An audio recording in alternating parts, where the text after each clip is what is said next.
Así es, Leo, así es, Tom. El jueves se cumple ya 6 años del primer Ni Una Menos, del primer 3 de junio, donde millones salieron a distintos puntos del país a manifestarse al grito de Ni Una Menos, hartas de los femicidios, y como aquel entonces, en este momento, hoy la violencia machista sigue cobrando la vida de una mujer cada 23 horas en el país, por lo cual es necesario sacar conclusiones y seguir movilizados y movilizadas. Porque, como decíamos, se acerca la fecha y con ella vamos a volver a ver poses de campaña, fotos y presentaciones de lo hecho por el Estado, pero la realidad es que el gobierno no dispuso las partidas presupuestarias necesarias para medidas mínimas para prevenir los femicidios, aunque sí privilegió el pago a la deuda con el FMI y el Club de París.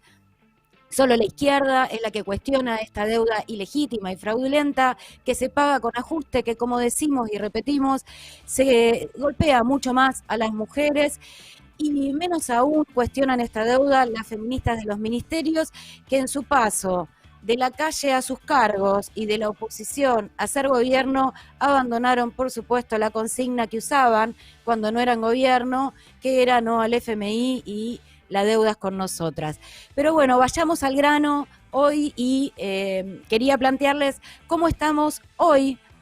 desde el presupuesto con perspectiva de género que se votó el año pasado, con múltiples programas y planes, y la realidad que tenemos respecto a la violencia de género.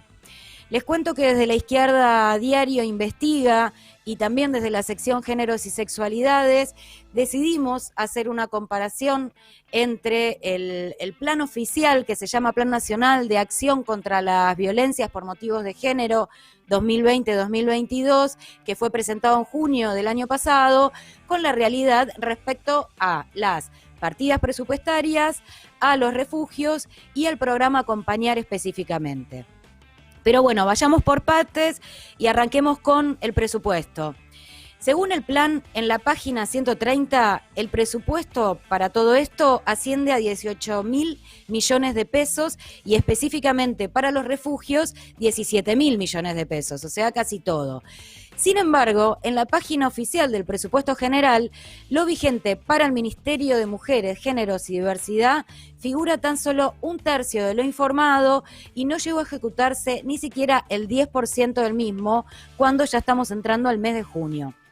Si además comparamos estos ítems con las prioridades del resto de los ítems del presupuesto, efectivamente no son justamente las políticas con perspectiva de género las prioridades, como tampoco lo son la educación, la salud, la vivienda y el acceso al agua potable. Lo reservado para la deuda pública es 100 veces más para todo el ministerio, y eso fue ejecutado casi al 50%. Esto explica en parte la inacción de los ministerios y las secretarías de género para evitar el asesinato de una mujer cada 23 horas, como decíamos recién. Ahora vamos a lo que tiene que ver con refugios y centros de asistencia. Para eso les contaba que desde la izquierda Diario Investiga y desde la sección hicimos un pedido de información pública al ministerio. Nos respondió la responsable de acceso a la información pública, que es la directora nacional de Planificación y Seguimiento de la Información del Ministerio de Mujeres, Géneros y Diversidad, que es la señora Victoria Gallo, aunque no nos respondió todo lo que les preguntamos, ¿no? Pero sí nos decía que el ministerio elaboró un proyecto que prevé la construcción de 30 centros territoriales integrales y que en una primera etapa, con el Ministerio de Obras Públicas y la Agencia de Administración de Bienes del Estado, se avanzaría en la creación de 15 centros territoriales en distintas localidades del país. Pero siguiendo los medios, por el momento, la administración de la Agencia de Administración de Bienes del Estado solo otorgó en mayo del año pasado un enorme edificio vacío hace años, en pleno barrio de San Telmo, pero no para un refugio o un centro de asistencia, sino para que funcione el mismo Ministerio de Mujeres, Géneros y Diversidad. Por otro lado, la semana pasada inauguraron en Tucumán un refugio y lo hicieron en articulación con una ONG que se llama Gotitas de Ternura, cuando en la ciudad de Buenos Aires la oposición a Horacio Rodríguez Larreta y entre ellos el Frente de Todos critica esta política de terciarizar la obligación del Estado respecto a los refugios y las consecuencias que eso trae para quienes lo albergan, como también para las condiciones de trabajo de los necesarios equipos interdisciplinarios, quienes controlan esas condiciones. Justamente sobre los refugios no contestaron la fecha de apertura de estos refugios, tampoco por cuánto tiempo es que están o albergan a las mujeres, tampoco quién es el o la responsable de estas instituciones, por lo cual no pudimos conectarnos con los responsables en cada provincia, y tampoco si efectivamente cuentan con estos equipos interdisciplinarios y tampoco con las condiciones laborales de quienes trabajan allí.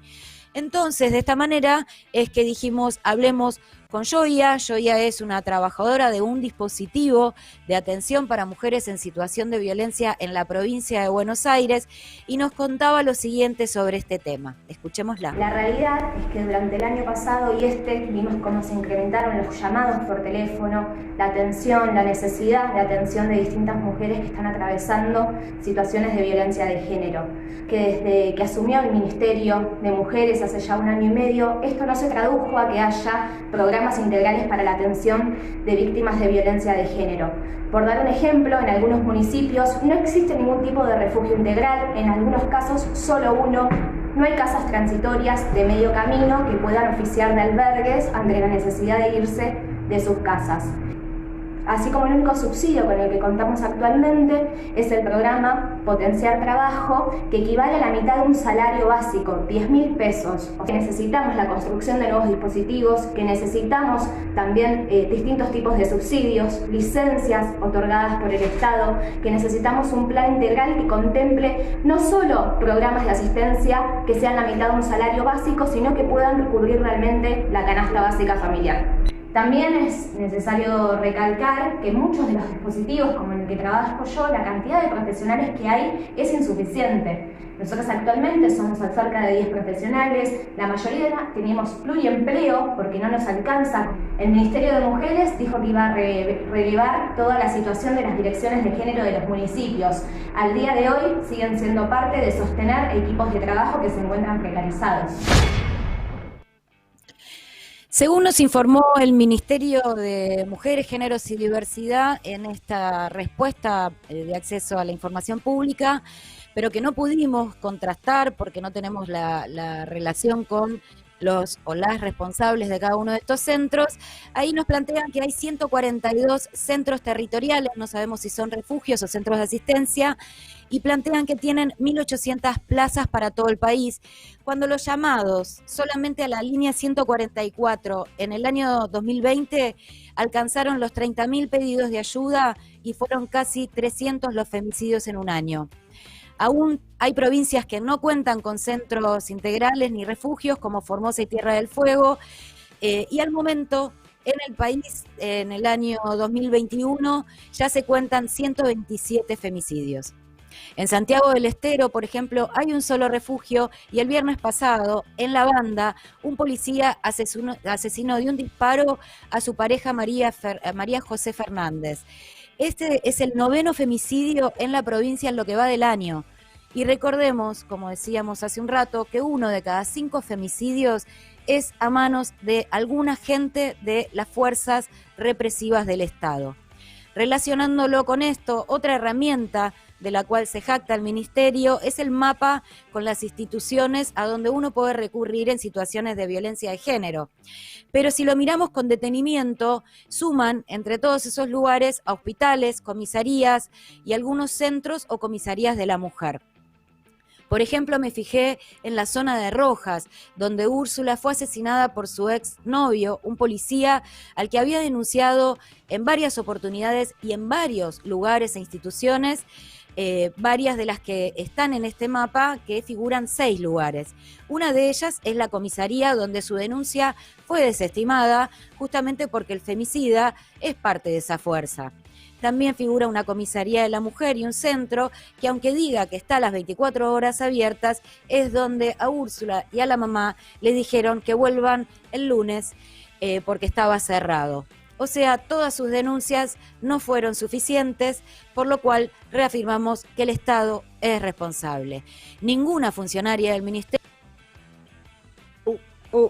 del ministro Berni, ni a su maldita bonaerense por el femicidio de Úrsula y la represión que hubo a la comisaría pidiendo justicia, y tampoco pidieron separar a los 6.000 agentes de la policía bonaerense que están en funciones y que tienen denuncias por violencia de género. Esa sí sería una medida concreta, que no la están haciendo. Desde ya la justicia también es responsable, no escucha, reproduce los prejuicios machistas, revictimiza a las mujeres, ampara la impunidad, no hay duda de esto, pero no hay una reforma judicial feminista que valga si no se termina con lo que significa esa casta clasista y afín a tal o cual gobierno. Es necesario, si queremos reformularla, entonces terminar con estos jueces y elegir a los jueces y a los fiscales por voto popular, o implementar los juicios por jurado en todo tipo de causas, como para empezar, porque no es solo la justicia, ¿no? Se necesitan, como decimos siempre, menos gestos, se necesitan más recursos y medidas concretas. Vamos al otro punto que decíamos para contrastar, que es el programa Acompañar. Recordemos que el programa Acompañar implica otorgarles un salario mínimo vital y móvil por 6 meses a las mujeres y personas LGTBI que estén en situación de violencia por motivos de género.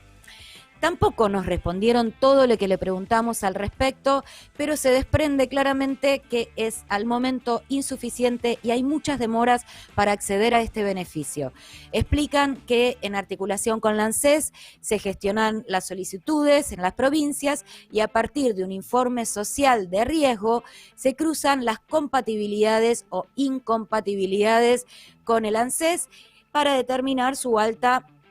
en este programa. El programa fue presentado el año pasado y hasta marzo de este año tan solo dieron de alta a 843 personas y hay otras 1.513 personas en proceso de validación para que le den el alta.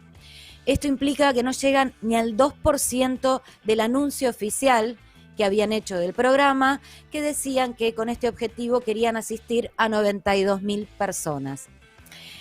No hay una información clara tampoco sobre los requisitos y es difícil acceder al programa cuando la gravedad se refleja en las características de quienes fueron dados de alta, que nos contaban desde el Ministerio que el 92% de ellas declararon que sus ingresos no son suficientes para cubrir sus gastos, que solo 2 de cada 10 realizan alguna actividad por la que reciben un dinero y que el 86% tienen medidas de restricción con el agresor,